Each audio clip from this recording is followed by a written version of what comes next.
दावत खा लिया करते हैं ना, और दावत खाने के बाद पत्तलें जो झूठी रह जाती थी उन पर कुत्ते जो है वो टूट के पड़ा करते थे, कुत्ते चाटा करते।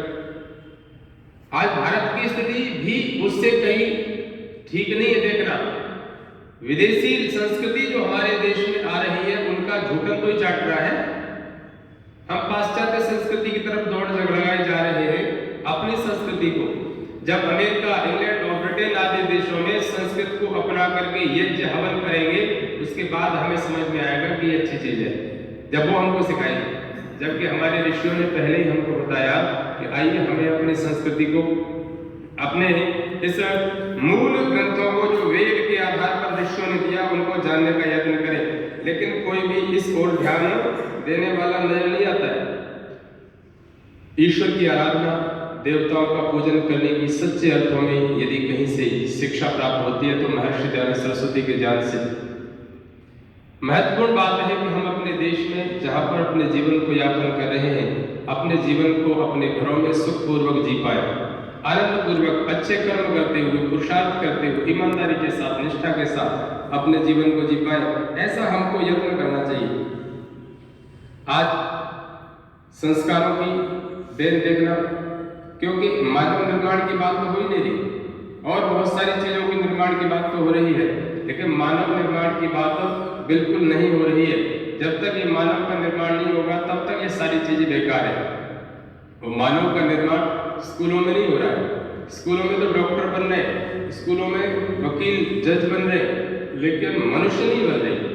मनुष्य तो गुरुकुलों में बनते हैं। मनुष्यों का निर्माण जो है वो गुरुकुलों में हो रहा है, लेकिन गुरुकुलों की स्थिति अपने हिसार में देख लीजिए। हिसार में कई गुरुकुल है जी। गुरुकुल आर्यनगर है, धीरेन्द्रवास ब्रह्म महाविद्यालय, कन्या गुरुकुल भी डोभी घिराए में, और भी बरवाला में भी गुरुकुल, और भी कई गुरुकुल है। कुछ लोग और भी खोलने की तैयारी कर रहे हैं, लेकिन इन गुरुकुलों की जो स्थितियां है वो बड़ी अच्छी नहीं है। स्वामी श्रद्धानंद जी जब तक थे तब तक गुरुकुल धीरेन्द्रवास की स्थिति अच्छी थी। इस समय आचार्य रामस्वरूप जी की स्थिति ठीक नहीं है, वो अस्वस्थ हो गई, बैठे हुए अनुराग अस्वस्थ है। याददाश्त आचार्य जी की थोड़ी गड़बड़ हो गई है, तो गुरुकुल तो छोड़ ही दिया आचार्य जी। और जब से आचार्य जी ने वो गुरुकुल छोड़ा हुआ है तब से गुरुकुल की वाकई स्थिति ठीक नहीं लग रही। और ब्रह्म महाविद्यालय की तो स्थिति देख ही रहे आप। बिल्डिंग बनाने पर तो जोर है, लेकिन बच्चों के निर्माण पर, हमें बच्चों के निर्माण पर, मानव निर्माण पर ज्यादा जोर होना चाहिए। उसकी स्थिति का कारण समाज की अव्यवस्थाएं हैं। हमारे गुरुकुलों में सहयोग नहीं पहुंच रहा है, जहां गुरुकुलों में हमें सहयोग करना चाहिए। मुझे बड़ी अच्छी बात लगी, वहां गुरुकुल आयनगर में कार्यक्रम बोल रहे थे एक विद्वान, और उसने एक बात कही कि अपने घर में गुल्लक बना लो, गुल्लक बनाओ, गुल्लक। और वो गुल्लक आप बाजार से सब्जी लेके आओ, दुकान से कोई सामान लेकर के आओ, उसमें से जो छुट्टे पैसे हो गुल्लक में डाल दो।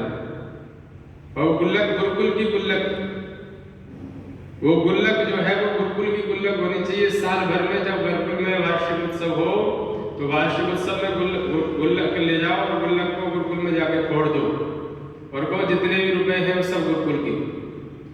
ऐसा यत्न हमें सबको करना चाहिए। गुरुकुल में वो बात अच्छी लगी, और मैंने अपने घर में निश्चय किया ऐसा कि हम शुरुआत करते हैं अपने बच्चों के पास से।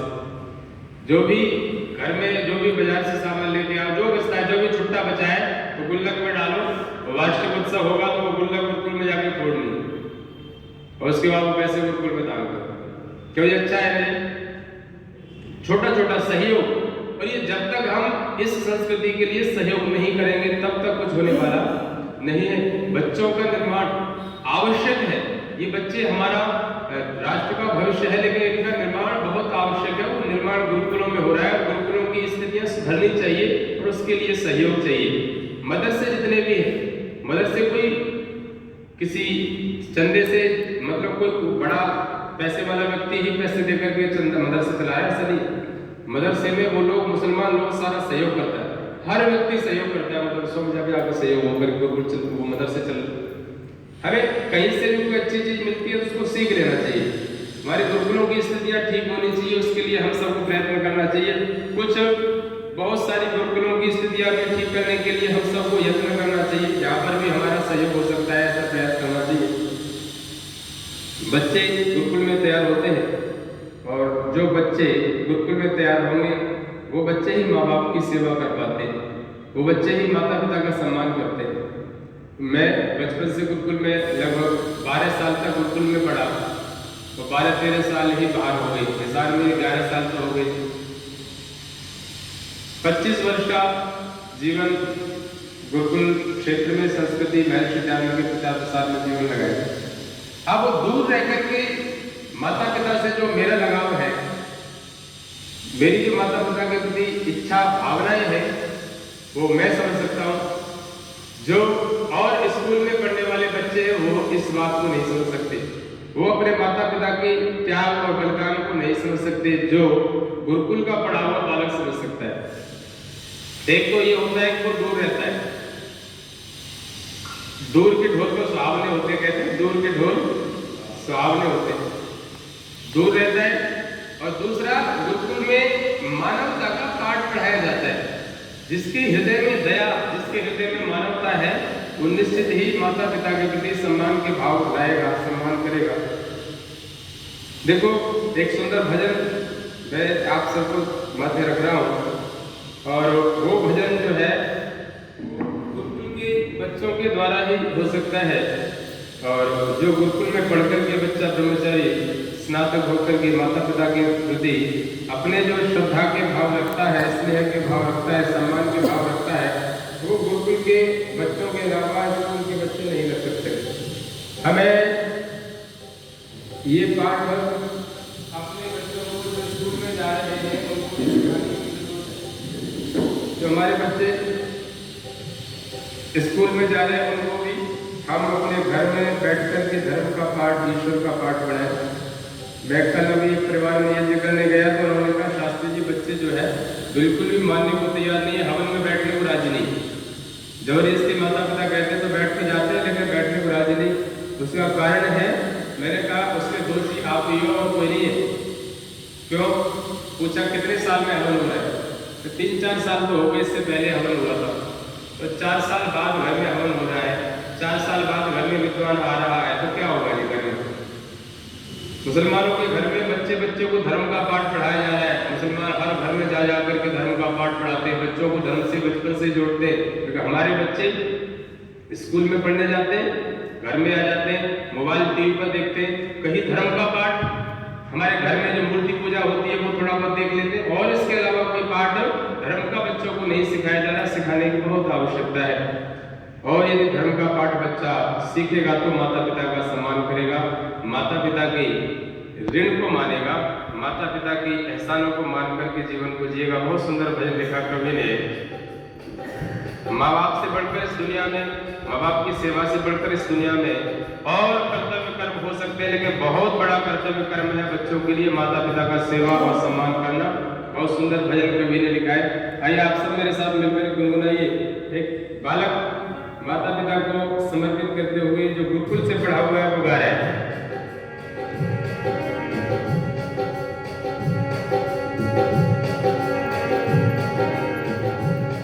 मुझे इस दुनिया में लाया, मुझे बोलना चलना सिखाया।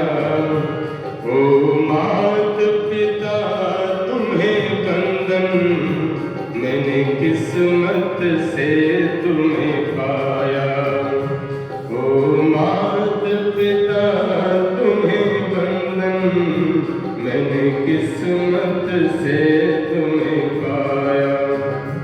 मुझे इस दुनिया में लाया, मुझे बोलना चलना सिखाया। ओ मात पिता तुम्हें वंदन, मैंने किस्मत से तुम्हें पाया। मैं जब से जग में आया, बन तब से शीतल छाया, कभी सहलाया गोदी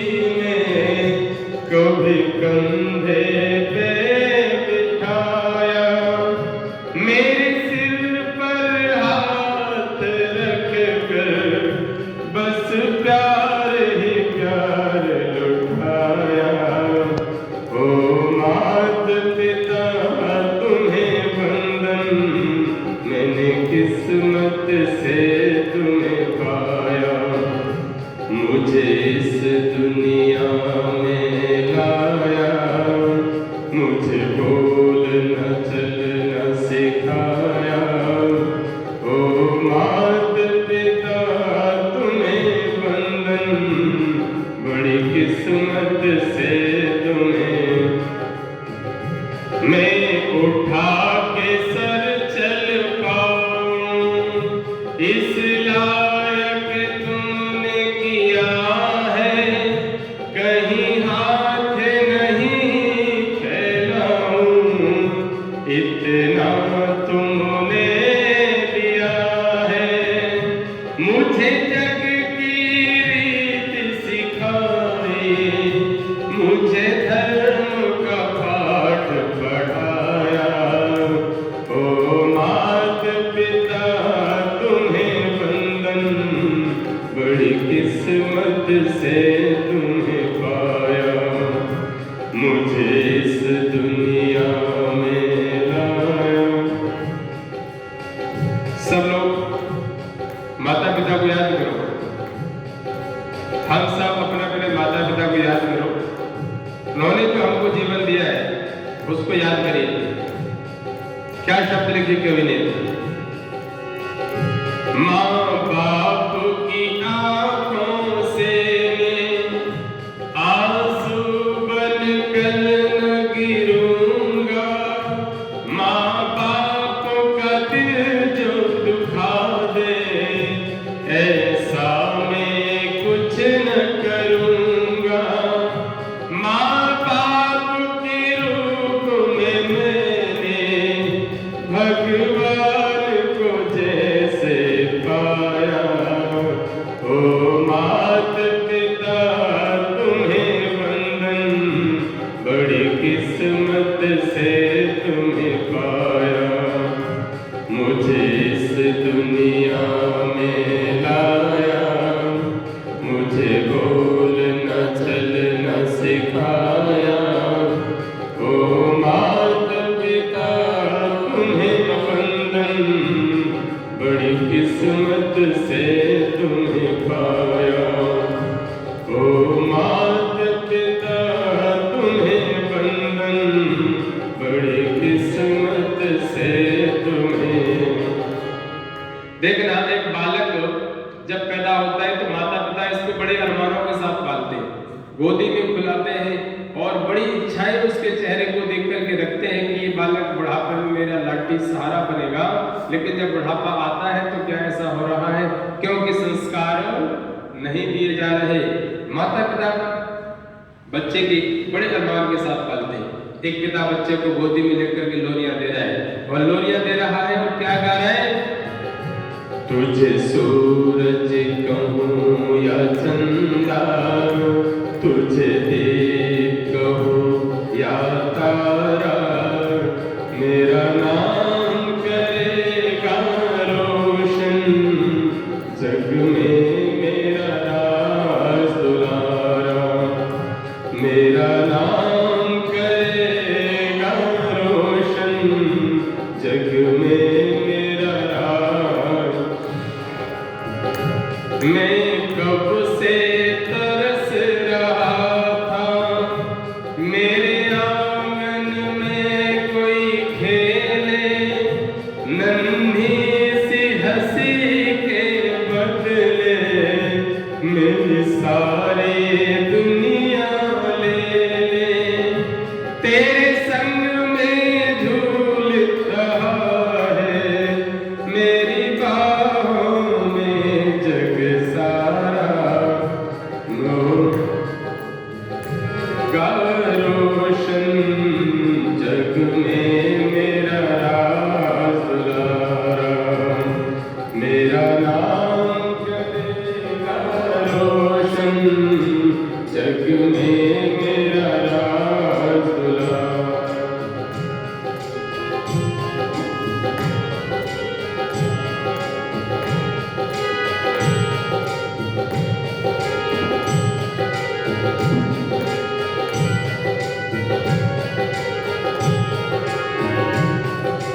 तुझे सूरज कहूँ या चंदा, तुझे दीप कहूँ या तारा, मेरा नाम करेगा रोशन जग में मेरा राज।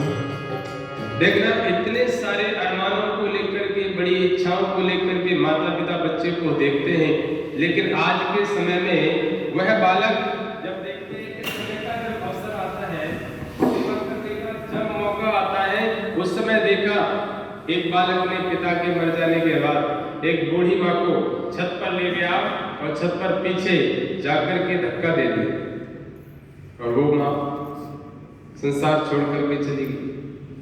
ऐसी ऐसी औलादें हो रही है आज के वर्तमान समय में। बुरा हाल है। हमें निश्चित ही जब तक गुरुकुलीय संस्कृति में बैठ करके गुरुकुलीय संस्कृति को नहीं अपनाएंगे तब तक बच्चों का निर्माण नहीं कर सकते। आइए हम गुरुकुलीय संस्कृति को बढ़ावा देने का यत्न करें, गुरुकुलीय संस्कृति को आगे बढ़ाने का यत्न करें, कुछ सहयोग करें, तन मन धन से जितना भी सहयोग हो सके गुरुकुल में सहयोग करें। आर्य समाजों की, सभी समाजों की व्यवस्थाएं हैं, सभी समाजों की जिम्मेदारी बनती है कि हमारी जो गुरुकुल की स्थितियां हैं वो ठीक नहीं है। जो गुरुकुल की स्थितियां ठीक नजर नहीं आ रही है उनको ठीक करने का प्रयत्न करें। आर्य समाज की जो बिल्डिंग है बहुत बड़ी, आर्य समाज मॉडल टाउन नागौरीगढ़, बड़े अच्छे धनाढ़ समाज हैं। इन समाजों की जिम्मेदारी है कि जो गुरुकुल हिसार में इन गुरुकुलों को अपने हाथ में लेकर के अच्छे प्रकार से चलाने का यत्न करें। गुरुकुल कुरुक्षेत्र भी है, जिस गुरुकुल का पूरा देश में नाम है, वहां से बच्चे पढ़ करके, गुरुकुल कुरुक्षेत्र से बच्चे पढ़ करके हर क्षेत्र में जहाँ पर भी जाते हैं उनका जीवन अच्छा बनता है, समृद्ध समाज में सम्मान को पाते हैं। ऐसे बच्चों का तैयार करने का स्थान हमें करना चाहिए। हिसार में भी, हिसार आर्य समाज का गढ़ है, आर्य समाज का काफी प्रचार है, तो उसके साथ साथ हम सबको यत्न करना चाहिए। गुरुकुलीय संस्कृति है, गुरुकुलों की जो स्थितियां हैं उनको सुधारने का यत्न करें। बड़े विद्वान अपने शहर के डॉक्टर रविंद्र जी चले गए, दयानंद शास्त्री जी जो वो भी अस्वस्थ है, घर में रहते हैं, आना जाना कम नहीं। श्रद्धेय आचार्य राम स्वरूप जी अस्वस्थ हैं और स्वामी सर्वदानंद जी, देखो संसार है, आ रहे हैं लोग और पुराने जा रहे हैं, और जो जा रहे हैं वो कोई वापस नहीं आएंगे, जो चले गए उनकी स्मृतियां याद रह जाती है। स्वामी सर्वदानंद जी गुरुकुल के आर्य समाज में जब भी कार्यक्रम होते थे जहाँ पहुँचते थे उनका आशीर्वाद मिलता था, लेकिन उन लोगों के जाने के बाद जो गुरुकुल की स्थितियां हैं वो दयनीय हो गई है। उन सबको, हम सबको इस पर विचार करना चाहिए। मेरी इच्छा, गुरुकुल धीरडवास भी मैं पहले भी जाता था, लेकिन अब जब जाते हैं तो उनकी स्थितियां देख करके अच्छी नहीं लगती। गुरुकुल आर्यनगर की स्थितियां भी जो होनी चाहिए वो नहीं है। गुरुकुलों की स्थिति में हम जितना भी हो सके थोड़ा सा, जितने लोग बैठे हुए हैं थोड़े से लोग हैं, लेकिन अपने अपने घर में एक गुरुकुल के नाम से गुल्लक बना लीजिए और उस गुल्लक में जो भी अपना सहयोग हो रोज प्रतिदिन उस गुल्लक में करना है, और उसके बाद वो वार्षिक उत्सव में दान करनी है गुल्लक। ऐसा तो प्रयत्न करें तो अच्छा लगेगा, गुरुकुल को सहयोग होगा। जब तक गुरुकुलीय संस्कृति की हम व्यवस्था में सहयोग नहीं करेंगे तब तक बहुत मुश्किल है। हालात देश के बिगड़ रहे हैं, मानव संस्कृति सुरक्षित नजर नहीं आ रही, मानवता खत्म होती जा रही है, दिनों दिन जहर घुल रहा है वातावरण में, हर आदमी पैसे के चक्कर में भाग रहा है, हर आदमी को केवल पैसा दिख रहा है। और ये कोरोना का जो समय है ये भी हमें बड़े बुरे दौर में धकेल रहा है। इस सब के सब हमारे कर्म फल का ही सिद्धांत है, फल है, इसको हमें भुगतना पड़ेगा। लेकिन हम जब तक अपनी अच्छी संस्कृति, महापुरुषों की अच्छी संस्कृति को बढ़ाने में सहयोग नहीं करेंगे तो जीवन व्यर्थ है। धन कमाने में ही यूं ही जीवन जा रहा है, तो हमें यत्न करना है कि गुरुकुलीय संस्कृति की रक्षा हो सके। यज्ञ तभी सुरक्षित हो पाएगा जो गुरुकुलीय संस्कृति रक्षित होगी। हमारी धर्म संस्कृति, बच्चे संस्कारवान, घर में संस्कार तभी हो पाएंगे जब गुरुकुलीय संस्कृति सुरक्षित होगी। आइए, आज के लिए मेरा आप सबसे यही संदेश है, प्रार्थना है कि हम गुरुकुलों की संस्कृति को सुधारने का कुछ यत्न करें। गुरुकुल व्यवस्थाएं कुछ गड़बड़ सी नजर आ रही है, उनमें यदि सहयोग हो सकता है तो सहयोग करके उनमें उनका विश्वास, उनका आत्मबल बढ़ाएं गुरुकुलों का, जिससे गुरुकुल पुनः स्वामी श्रद्धानंद ने जिन व्यवस्थाओं को लेकर गुरुकुल खोले थे वो व्यवस्थाएं सफल और पूर्ण हो पाए। धन्यवाद। आप सभी ने मेरी बात को सुना, आप सबका साधुवाद है, धन्यवाद है। और समाज के अधिकारियों का सभी का धन्यवाद है। मॉडल टाउन आर्य समाज में भी 9 बजे से 10 बजे तक ये चलता ही है, तो उसको करा के थोड़ा सा लेट हो गया, 10:15 पे पहुँच तो गया था, काफ़ी थोड़ा समय आज लेट कर दिया है मेरी वजह से, तो मैं क्षमा प्रार्थी हूँ। समय आप सबने सुना मेरे को, धन्यवाद। ओ आचार्य का बहुत बहुत धन्यवाद। बहुत ही सुंदर विचार हमारे बीच में रखे हैं। गुरुकुल की पद्धति का उन्होंने विस्तार से वर्णन किया कि गुरुकुल में संस्कार दिए जाते हैं, सत्यम वद और धर्म पर चल। ये सत्य बोलना और धर्म पर चलना, ये 2 बातें गुरुकुल के स्नातक को जब वो दीक्षांत समारोह होता है तो ये बातें उसको बताई जाती हैं। परंतु पाश्चात्य संस्कृति में क्या है, धन कमा और अधर्म से ही कमाता है। लेकिन ये संस्कृति हमारी नहीं, ये पाश्चात्य संस्कृति है। तो आप बहुत सुंदर विचार रखे हैं। अब शांति का